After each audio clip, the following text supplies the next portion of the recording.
All right, welcome everybody. I appreciate you guys coming here, although I know that you have to come here for the mini meetings, all right? It's good to see everyone in the jerseys. I know where your allegiances lie. Disappointed not to see any Steeler fans in here. That would be nice next time. But nevertheless, it's good to see everyone. We're going to talk about today's mini meetings, active intruder drills, okay? Commonly known as active shooter drills. There's a reason why we're changing them to active intruder drills. As you may or may not be aware, that in this building we have a preschool. We have young kids, 4, 5 years old. As a father of 6-year-old boys, I don't know if I want to have to explain to those boys right now that this is the reality of the world in which we live in. So we're going to change it to active intruder, and then I'll rely on Barbara to explain to them, well, this is for when maybe a deer is in the building, or if there's a dog, someone brought a dog and the dog gets loose and we can keep you safe. And I think kids can understand that, and I think parents would appreciate that as well, okay? So when you hear active intruder, know that it's synonymous with active shooter, okay?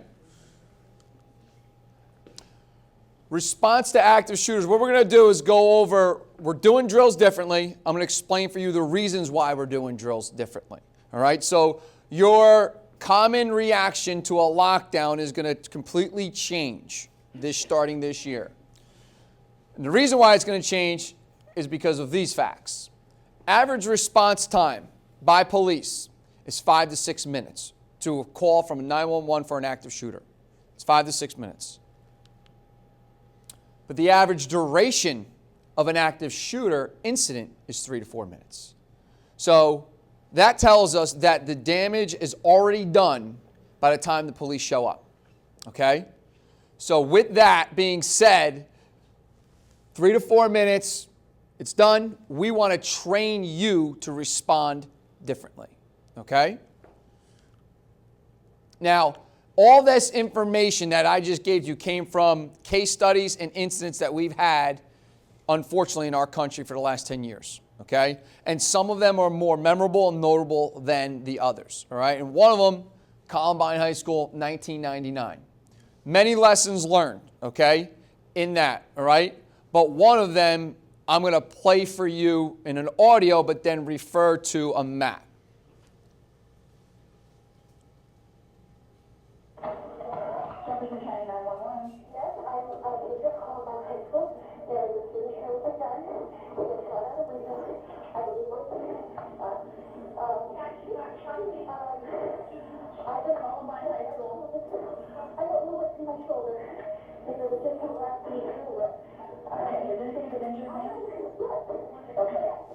Hit pause.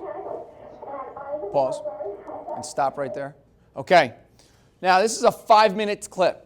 I don't need to have you listen to this 5-minute clip. It's horrific. It's not nice to listen to.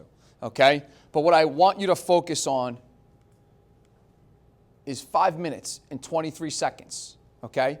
5 minutes and 23 seconds, the librarian in Columbine High School was on the phone with 911, giving 911 all the information that she had. She was just shot through a window, a classroom door window, giving 911 all the information she had. She was doing exactly what she was trained to do. She was trained to lock the door and hide inside of that classroom. In that classroom, the library, is where most of the fatalities in Columbine happen.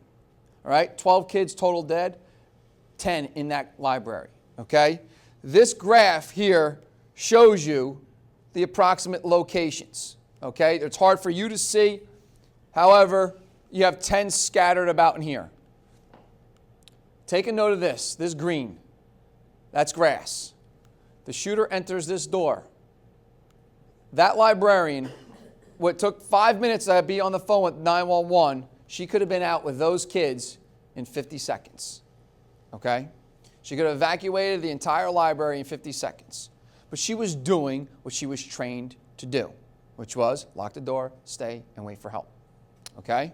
So that's another reason why we're changing our approach. Let's go to Virginia Tech. Another common in all the case studies, 2007. Red is not good, green is. In the red room, 206. The teacher decided to stay down in the room, hide. There were 14 present. 10 were killed, 2 were injured. But you look at room 205, that professor decides to barricade the room. They barricade the room, there are 12 present. No one killed, no one wounded.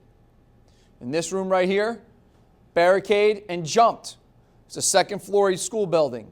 Second-story school building, 19 present. 2 killed, 3 wounded. The wounded came from the jumping. I would take a broken ankle gladly versus being shot. The 2 killed were the last 2. The professor and then the last student. The professor was a Holocaust survivor, basically takes control of the situation and says, I'm not going to let this happen to me, and says, guys, we're getting out of here. And he leads the kids to jump out of the window. Okay? But you look at other parts where they decide just to stay down. This one, 19 present, 12 killed, 6 wounded. Okay? So unfortunately, this is a numbers game. Okay? And we want to create as much resistance and give you the best options so you and your children, your students, can stay safe. So, those incidents, and a police officer with a wife who's a first grade teacher basically ask her, what do you guys do in lockdown? She begins to tell them the same exact thing that every one of you would tell your spouses or loved ones, what you're trained to do. And he says, this doesn't make any sense. We need to come up with a better alternative to keep children, keep teachers safer in our schools. So he creates this response, Alice. Okay? Now, this is the most important thing when we're talking about this. It is not a linear response. You could get an alert and immediately evacuate. You do not have to lock down, inform, counter, then evacuate. Okay? This acronym is there for your memory. Or what are my options here? What can I do when you get an alert? Because the alert is the first thing that's going to occur. Okay? So let's talk about the alerts. First-hand alert, it's obvious. It's a gunshot, it's a scream. Note that this building is so big that gunshots could happen in the science wing, and at this moment, we have no idea. All right, that happened actually 2 summers ago. They were doing training in this building, and they were firing off blank rounds, but you couldn't hear them from the general office. You can just hear them probably from the very end of B wing, okay? So an alert maybe will come in a gunshot, but more than likely, it's going to be a secondhand alert. All right? When that secondhand alert, it could come in many forms. It can be a PA announcement. It could be from Share 911. Okay? It could be from word of mouth down the hallway. The idea is to take that information and spread it as fast as you can. Let the general office know, call 911. We'll make a PA announcement, share 911, text, Twitter, Facebook, whichever means you feel can get to the most amount of people in the quickest way possible. All right? So, let's assume that we get an alert. The suggested and preferred response is to evacuate. Preferred. Okay? It's not the best. Who's going to decide the best? You are, the teacher. You're going to listen to the information that was given to you, and you're going to make a decision what's in the best interest of you and your students' lives. Okay? But it's suggested and preferred response to evacuate. Now, keep this in mind, and I'll always say this. Train for the probable, not the possible. Is it possible that one bad guy comes into a building, scares all of us and gets us to run out, and another bad guy is waiting for us on the outside? That's possible. Is it probable? No. Only 2% of all active shooters was there more than one person. Just 2.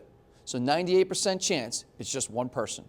Okay? So that's why we're going to train for the probable. That's why evacuation is the best option. Okay? Now, how are we going to drill this and how are we going to respond? If the active shooter's inside, you get outside. Now, if we're in a drill and you're going to know it's a drill, and we give you information, and based on that information, you feel it's best to evacuate, okay, we're going to walk out like we would for a fire drill.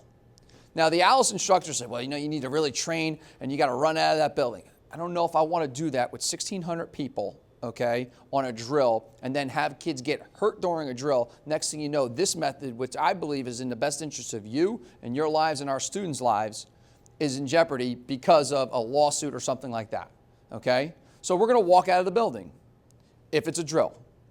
If it's not a drill, and you'll know it's not a drill, then you're going to get out of the building as fast as you can, if you can evacuate, and you're going to keep going. You're not going to try to convince a 17-year-old student, we need to really stay in staging area 5 to take attendance. That's not going to happen. They're gone. Encourage them, go. Because when we want to reunify, we'll send a school messenger home, we'll send out emails, we'll say, bring your child to the County College of Moors to check in. For all the kids that have been locked down and barricaded, we're going to bus them to County College of Moors where their parents can pick them up. All right, so don't fixate on, well, where do we go? Where do we go? Just get safe. Go home. I have children. I'd want my children to come right to me. And I'm sure every one of you that are parents or have loved ones, you'd want the same exact thing. Just encourage them, do not try to get in your cars. Because as you know, on this campus, one way in, one way out, and they'll create a more difficult situation for first responders to get back in here, all right, or to get in here, okay? So there's a difference between evacuating on a drill and evacuating in a real thing. Lockdown. If you get information and you feel that evacuation is too risky and you decide to lock down, we're going to lock down just a little bit differently. Locked doors are good, but they can be broken. A gun could easily blast 3 or 4 rounds through a locked door and get in. However, there are things that you can do to make that more difficult, okay? You can put desks in front of the door.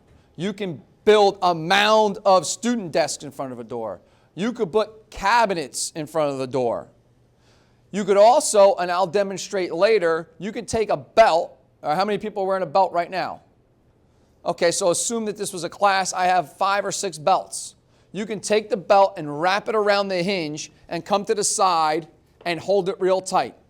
If the gun shoots through the doorknob and the lock, it's not going to shoot through the hinge, okay? And I'll demonstrate that for you later, so if you're curious about that. There's also devices that we're looking into purchase, so you won't have to use a belt, okay?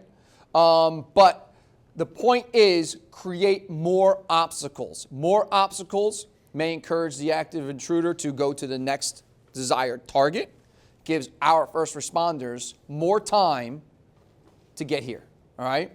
So we're going to play that numbers game. All right. Now here's an example. It's a little difficult to see, but this is a normal classroom setup. Okay, and there was desks, rows of desks. Now you have people holding with the hinge with the belt. Other people holding. You can take another belt around the doorknob and have that tied around the doorknob. Go to the side. Okay, and you have people that are armed in here as well. We're going to go over countering later. You have over in this picture right here to the right, people just stacking up desks, creating a bigger, more difficult obstacle. Are we going to do this during a drill? I encourage you to do it during a drill. Absolutely. Okay? Empower yourselves to take control over this situation. Empower the students. Okay? We can't do anything about the person who decided to come in, but we can do something about how we respond. While you're locked down, provide as much real-time information as possible, by all means possible. We have Share 911. It's a great piece of software. That's why I decided to use it for all fire drills. My thinking is if we use it more often, you're going to be more familiar with it in the time of an emergency. We mess up now, so what? It's a fire drill. Get used to it. Get yourself more familiar with it. Don't be afraid to hit a button. It's just a button, okay? And then when we need it, you're going to be comfortable with it, and we can pass information along quickly. And information while you're locked down could change. Let's say that the active shooter was in C1. We decided not to evacuate. We decided to barricade. But then we're getting information via Share 911. The active shooter is now in the general office, or the active shooter is in near B50. Okay? Well, let's get out now. Okay? We can get out in 2 ways. We can go through the window, or we can go right out the door and out through the lobby steps right there. By the way, what's the best way to crack a window? if we're ever in that situation, don't aim for the middle, aim for the corners. The corners, it will shatter. You hit the middle, it might bounce back, whatever you're throwing, and hit you right in the face. All right? So go right for the corners, and it will shatter. Okay?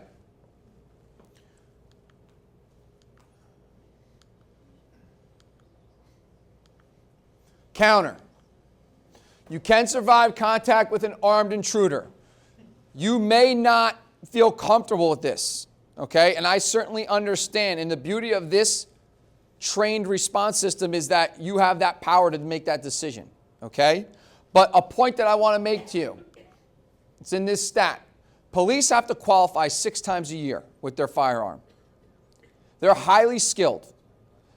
Now, in 70, 80% of the times in a very dynamic situation, they miss. They're trained police officers. What about the person who decides to be a madman and grabs someone else's firearm and come into our building? They're not trained. They're not highly skilled. One of the key points, so Officer Longo and myself went to the ALICE training. We became certified instructors, so we can now teach you guys about it, right? And one of the things they did with us, they said, let's presume that the active intruder gets in your classroom. Do what you've normally done. Go sit in a corner. Stay in a corner and stay quiet. They came in with an airsoft gun. There was 25 of us. They got 25 direct hits. It was perfect. We made it easy for them. They came in another way. We spread out outside of plain view. Each of us were armed with a tennis ball. When he came in with an airsoft gun, we threw the tennis balls at him. He got one person, hit him in the leg before we swarmed them. Okay? So, and that's a police officer. So it's proven in that, it proves that stat. We don't have tennis balls, but what do we have in the classrooms? Books. You got a cooking room, you got a better advantage. You know, Dale Clifford says she's got spray paint. Excellent. Right here we have a fire extinguisher. As soon as they come in, boom, we hit them with the fire extinguisher. You could put soap on the ground. They come in, they're going to slip. Okay? They're not expecting that. Okay? So you got to create distractions, noise, throw anything at them. How are we going to drill this? Simple. We're going to barricade. And we're going to arm our students with books. And we're going to tell them, get out of plain view of the window, but don't go in a corner. Spread out. If someone comes in this room, throw this book at them. Now, police and administration are trained. Knock and announce. MK admin, we're coming in, we're keying in. Guys, you can put your books down now. Okay? Same thing for police. But if they come in and they're not knocking and announcing, then listen, they got what they had coming to them. Okay? So that's how we're going to train them. We're going to empower the students, but we want to empower you. We need to train you to, make decisions for yourselves.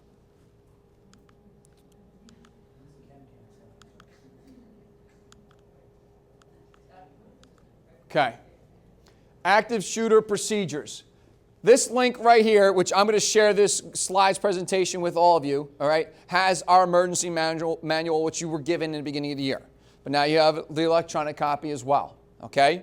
I need you to look it over. What it explains to you is exactly what I just went over with you, okay? Evacuate, lock down and barricade, and counter in that order when you get an alert, okay? I need all of you tomorrow and the next day, take 5 to 10 minutes to your class and go over these new strategies with them. Will they hear it more than once? Yes, I want them to. So if I'm running a block, tomorrow's a B day, right? I'm running a block 8 class. You guys hear about the new active intruder drills? Yeah, we heard about it. So maybe I don't have to go over all the scenarios, but well, Christy, why don't you tell me what you're supposed to do, what we're doing now? And I guarantee some of the students will relay or heard the information incorrectly. And that's our opportunity to correct it, okay? So in some cases, you may have to deliver it as if it's totally new. And in other cases, we may have to just clarify and explain how we're doing these things, okay? Because I'm a history teacher, in a moment of decision, the best thing you can do is the right thing. The next best thing is the wrong thing. The worst thing you can do is nothing, okay? And I put that up there for a reason. When we have a drill, whatever decision you make is going to be perfectly acceptable. You're not going to be judged. I may ask why, what was going on, and your simple answer was, I wasn't comfortable leaving. That's fine with me. All right, just make a decision and own that decision, okay? Because I don't want you to be in a room like a sitting duck. I want to take control over these situations, all right? And I think that's what this does for us. How is this going to be laid out? You'll get an email 2 days before the first active intruder drill. You'll get another one the day after in case you don't check your email all the time. So I'll do it 48 and 24 hours. We're doing an active intruder drill on Thursday, such and such a date. Not going to tell you the time. Not going to tell you the location. But then on that day, I'm going to come out on the PA, and it'll be my voice, okay? There's an active intruder. This is a drill. I'm going to say 3 to 4 times, this is a drill. Once again, staff, if you did not hear me, this is a drill. This is just a drill. Please do not be alarmed. This is a drill. I can't say this is a drill enough. There is an active intruder in the general office. Please respond. I'm not going to trick you. I'm not going to say there's an active intruder in the general office. He's moving north and down the A wing, and he's heading up to the B wing and stuff like that, so you don't know what to do. I'm going to keep it nice and simple because I need to put you guys in situations where you just have to start thinking as opposed to just reacting and sitting there waiting for help to arrive. Okay? You know how we're like above our door, it tells you with an arrow to go left or right. So say it's in the office, and my escape route is usually to go right, but it would be better for me to go left. You go left. You go left. You get out of the building the quickest, safest way away from the threat. Okay? All right. Okay. Any other questions? No? Joe, did you say this when we do have a drill and we decide to evacuate? Where can we go outside to practice? Good. Maybe I did not allude to that. But for a drill, you're going to go to your fire drill staging area. Okay? If your classroom says to go right and you decide to go left based on the threat, then when you get outside, go to your staging area. What's going to happen is police are going to come into the office before the drill. And I'll say, all right, guys, I'm going to do an active intruder drill. The intruder's in the general office. We're going to set up police officers surrounding the general office area in areas where we think people will barricade. And then we'll set up police officers outside where we think people should be evacuating. If you evacuate, you just go right to your fire drill staging area. And walking is fine. The same pace as if we were in a fire drill. Okay? I don't need to have people running out of this building getting hurt. The same thing can be said for a window. First floor, we have windows. Okay? If you're near the attendance office and the active intruder is near the attendance office, so you decide to barricade and lock down, but you can get outside with the window. If it's a real active shooter, jump out the window. During a drill, let's choke our motors a little bit. Okay? Because here's the thing. You could make the argument that you need to practice jumping out of a window. That's true. But I think we'll be able to do that in the event of a real emergency. And I don't want anyone to get hurt unnecessarily, and it compromises what I believe is in our best interest to keep us and our students safe. Okay? Any other questions? All right, guys, thank you very much. I appreciate you coming.